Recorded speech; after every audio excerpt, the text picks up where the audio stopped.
Tara Basro kemarin mengupload foto tubuh dia di Twitter dan Instagram. Tujuannya adalah untuk kampanye body positivity dan self acceptance. Body positivity dan self acceptance, setahu aku itu mendorong kita untuk tidak menaruh beban sosial pada bentuk tubuh dan penampilan pada wanita dan mungkin laki-laki sih. Kampanye ini aslinya udah banyak di Instagram atau YouTube dan lebih berat di Instagram. Kayak kalian lihat di r/Instagram versus reality. Aku udah pernah lihat di Ethan Klein ngebahas, atau banyak banget sekarang channel yang ngebahas Instagram versus reality. Banyak banget foto yang di alter, misalnya dadanya digedein atau hipnya digedein, pinggangnya dikecilin. Belum lagi filter yang bikin kamu kelihatan flawless. Jadi mukamu tuh benar-benar gak ada jerawatnya sama sekali. Bahkan ada yang sampai di dunia nyata pun melakukan tindakan medis seperti sedot lemak. Setelah sedot lemak juga ada yang hook job, terus juga operasi plastik di bagian bokong, terus juga ada yang sampai melepas tulang rusuk supaya pinggul bandingin sama perutnya itu kayak gitu. Jadi perbandingannya benar-benar rendang. Terus dari lihat kayak gitu, kita ketemu diri kita sendiri yang ngelihat ke kaca, ke depan kaca, terus kita ngelihat aku nggak sekeren, cakep atau secantik orang-orang di Instagram sih. Kenapa ya aku bisa kayak gini, kayak gitu. Kampanye ini membuat kita jadi kayak bisa bernafas lega lagi setelah kalau kita ngelihat kaca. Jadi Tara Basro aja ternyata badannya kayak gitu. Atau banyak banget sih sebenarnya influencer Instagram juga yang udah mulai nge-share foto dia kalau nggak posing itu kayak gimana badan dia. Jadi kita harus gimana nih, harus self acceptance kah atau body positivity kah, atau kita harus olahraga dan juga menjaga makan? Menurut aku sih jawabannya tuh kita harus dua-duanya. Sekarang ini jumlah workout tutorial atau workout yang di-share gratis di YouTube itu udah jauh lebih banyak dibandingin dulu. Dulu kita harus pergi beli DVD, pulang harus nyetel ke DVD-nya, terus kita ikutan gerakan DVD-nya. Sekarang kita tinggal buka YouTube, terus kita nyari yang misalnya kita nggak punya tools sama sekali, ya kita ikutin yang nggak punya tools sama sekali, yang cuma butuh lantai. Problemnya kalau kita latihannya itu di luar angkasa ya, mungkin cuman butuh lantai, terus kita bisa ngikutin olahraga itu secara gratis. Zaman dulu itu untuk masak yang sehat itu kita harus beli bukunya khusus dan beli buku khusus masakan, buku resep. Dan buku resep makanan sehat itu lebih sedikit daripada buku resep biasa. Banyak banget buku resep makanan gak sehat. Nah, kita udah dapat itu juga dari YouTube, dari Instagram, itu banyak banget yang nge-share tentang makanan sehat atau bahkan sampai meal prep-nya juga. Tapi walaupun sebanyak itu jumlah orang yang nge-share workout dan jumlah orang yang nge-share resep sehat, jumlah orang obesitas tetap meningkat jauh dibandingin sebelum-sebelumnya. Sebanyak apapun orang yang nyuruh kalian olahraga, sebanyak apapun orang yang nyuruh kalian makan sehat, orang obesitas jumlahnya mengalahkan mereka.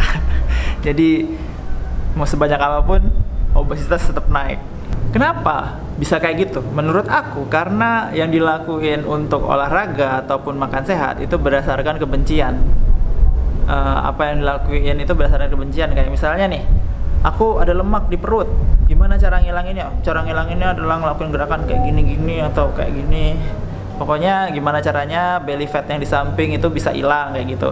Terus setelah ngelakuin 1 kali, 2 kali, terus habis itu sadar kalau nggak ngelihat adanya perubahan, semangatnya luntur dan berhenti ngelakuin. Kayak percuma aja, ternyata aku genetically bad kayak gitu. Terus ada juga resep makanan sehat.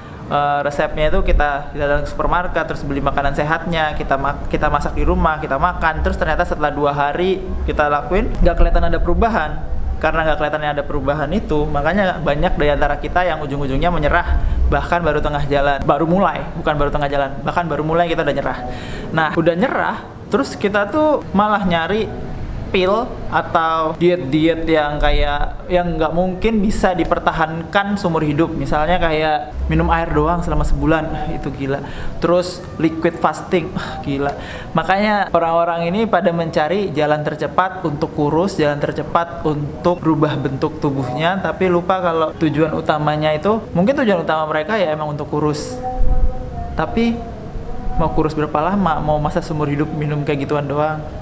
Nah itu maksudku gunanya self acceptance ini di sini.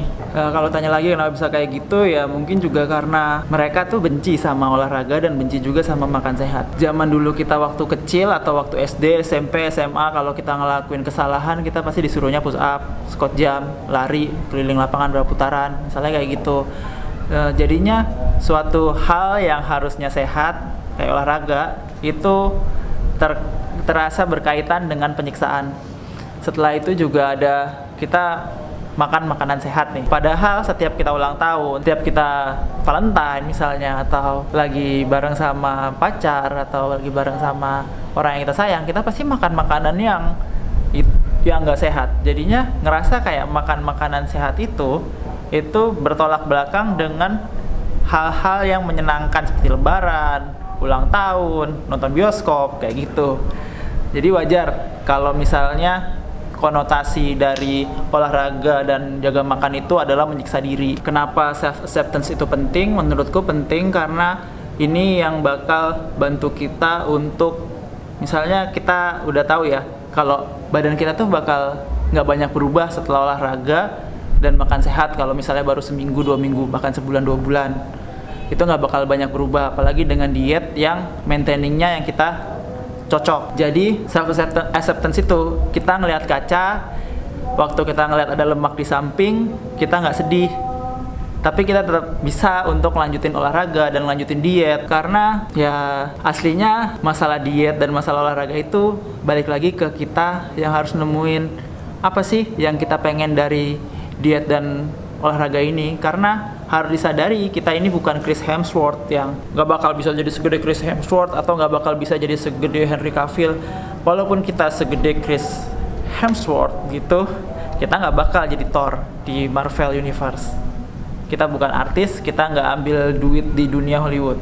Satu, terus kita gak perlu jadi se-shredded Henry Cavill gitu. Kenapa? Karena kita gak kerja jadi artis dan nggak bakal muncul di Netflix juga. Dan kita tuh bukan orang yang kerja di bidang yang membutuhkan perut six pack, misalnya personal trainer, atlet, atau malah kita juga bukan influencer fitness. Jadinya tubuh kita itu nggak perlu six pack karena ya kita ini orang biasa. Apalagi kalian yang mungkin kerja kantoran tiap hari duduk doang, perut six pack itu ya nggak ada artinya. Tapi mungkin kalian bisa nemuin apa tujuan kalian untuk menjaga kesehatan kalian dan menjaga bentuk tubuh kalian. Misalnya untuk kalian bisa memiliki umur yang lebih panjang, bisa bermain sama anak kalian lebih lama, terus waktu kejar-kejaran kalian gak capek misalnya, atau kalian ngerasa kayak kalian ngerasa bisa ngejagain anak kalian lebih baik dengan tubuh yang lebih sehat kayak gitu. Selama kalian belum bisa menemukan kenapa kalian ngelakuin olahraga itu, ya bakal mundur terus. Setiap ngeliat kaca kecewa, karena fisik itu lama banget. Setelah kita lama ngelakuin dan baru kelihatan hasilnya, misalnya perutnya mulai six pack gitu, ya disyukuri aja, tapi jangan itu jadi tujuan menurutku. Karena aku sendiri ngelakuin olahraga atau misalnya aku lari, terus juga calisthenics gitu, tujuanku ya karena aku senang ngelakuinnya. Tiap hari aku bisa pull up atau tiap hari aku bisa dips, itu aku senang ngelakuinnya. Dan ada yang mau aku ingetin sih, setiap ngelakuin olahraga gitu, misalnya chest day, leg day, itu tuh badanku tuh sakit semua habis itu. Bagi orang-orang calisthenics kan kayak no pain no gain, tapi bagi sebagian orang juga kayak kalau pain ya itu tandanya waktunya kita berhenti, nggak ngelakuin lagi kayak gitu. So ya kalau kalian self acceptance itu penting banget untuk kita bisa berjalan terus-menerus ngelakuin secara konsisten. Tapi jangan sampai kita nggak ada ngelakuin perbaikan diri walaupun kecil. Mungkin nggak bakal ada orang di sekeliling kalian yang sadar, tapi paling nggak kalian ngerasa kalian udah ngelakuin yang terbaik untuk diri kalian. Pokoknya gitu, kalau kalian sayang sama tubuh kalian, ya kalian lakukan dan berikan yang terbaik buat tubuh kalian. So that's it for me, bye bye.